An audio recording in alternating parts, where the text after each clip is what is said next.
E aí uma coisa que eu deixei esse gancho lá atrás, em outro programa, que eu já não me lembro mais qual é, mas eu deixei esse gancho que eu sei, é, é justamente a ligação do folk com as questões sociais. Né? E isso, assim, pelo menos dentro da minha forma de enxergar a coisa, é uma ligação muito intrínseca, é uma ligação muito profunda, muito essencial, né? Porque a gente, né, tá aqui defendendo o ponto de vista de que o folk ele é justamente a música do povo e que de alguma maneira ele é o retrato da vida daquele povo, né, dos anseios daquele povo, das dificuldades, né, enfim, por isso que também é muito lamento de um povo, o folk também, né?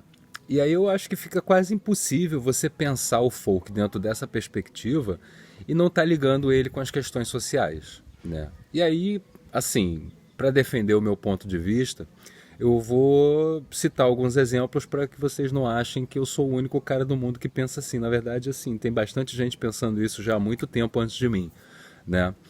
É muito comum a gente ouvir falar, por exemplo, do Bob Dylan e da Juan Baez, como as vozes de uma geração, né? Esse era o nome que a galera dava nas mídias na época e tal. Por quê? Porque eles estavam muito ligados aos movimentos sociais daquela época, estavam muito ligados a todo um sentimento, né, de uma geração inteira ali, de quebra de paradigmas e tudo mais. E assim, por que que o folk, pô, é a linguagem principal, né? E por que que seria, vamos dizer assim, a melhor roupa possível para vestir esse discurso, né?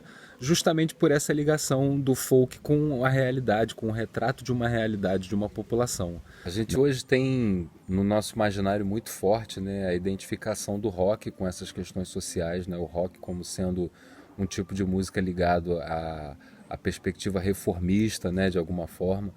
Mas originariamente o rock é transgressor, ele é reformista, mas muito mais em relação aos costumes morais, né? Ele foi um ataque muito maior à moral nos anos 50 do que propriamente outra coisa.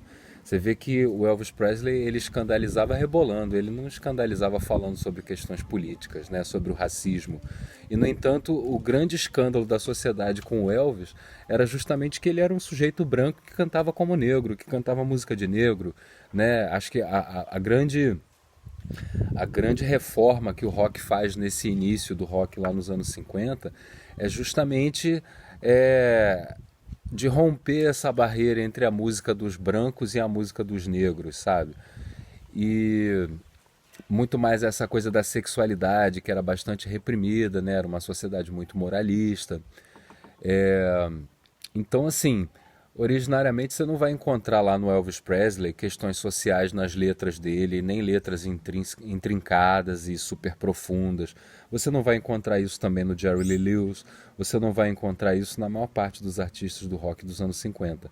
Mas aí você pergunta, porra, então se a parada não tinha essa característica, como é que ela adquiriu essa característica, né? Como que o rock se tornou essa coisa que hoje você não consegue pensar em rock, falar de rock sem lembrar das questões sociais, sem lembrar que é um tipo de música voltada a alguma perspectiva de certa maneira revolucionária.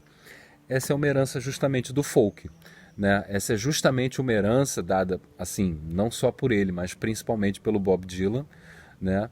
E que se dá de uma forma muito interessante, porque se hoje a gente tem essa imagem do rock como algo ligado a questões profundas e revolucionárias, isso se deve muito, muito aos Beatles, que popularizaram isso para o mundo inteiro. E anterior aos Beatles se deve muito mais ainda aos Byrds, porque os Byrds foram justamente assim, né? Vamos colocar que de certa forma eles inventaram essa linguagem do folk rock, né? Eles não são, assim, é provável que você encontre outros artistas já fazendo isso antes deles, mas assim, eles foram os que tiveram alguma projeção, que tiveram realmente um impacto maior, né? E foi justamente a partir do momento que bandas que nem o Peter, Paul e Mary e depois os Byrds gravaram músicas do Bob Dylan que ele se tornou mundialmente famoso e aquele perfil de letras que o Bob Dylan faz se tornou meio que um paradigma, né, para você construir letras em todo tipo de música a partir daí. E foi justamente por causa desse pessoal que popularizou o Bob Dylan que os Beatles lá na Inglaterra tiveram acesso a ele e se influenciaram por ele, né? E aí quando você pega um disco, por exemplo, Help é um disco completamente Bob Dylan, né? Ele é influenciado pelo Bob Dylan, inclusive nas fotos de capa, onde eles estão vestidos de cowboy, né? Então, assim, os caras são ingleses, não tem nada a ver com cowboy, né? É, então, assim, a gente tem que entender que, na verdade, essa perspectiva de questões sociais dentro das letras do folk, ela é muito mais originária até do que em outros tipos de música que já tem essa característica. Aí, bom, você pode me dizer que o rap, quando ele surge lá no fim dos anos 70, início dos anos 80 em Nova York, ele já surge com essa característica social. Sim, ele já surge. E nesse sentido a gente pode dizer que o rap, de certa forma, é folk, né? Porque o rap também traduz a linguagem de uma população, ele também é a expressão da identidade daquela população de uma forma bem ampla. Vem pela estrada.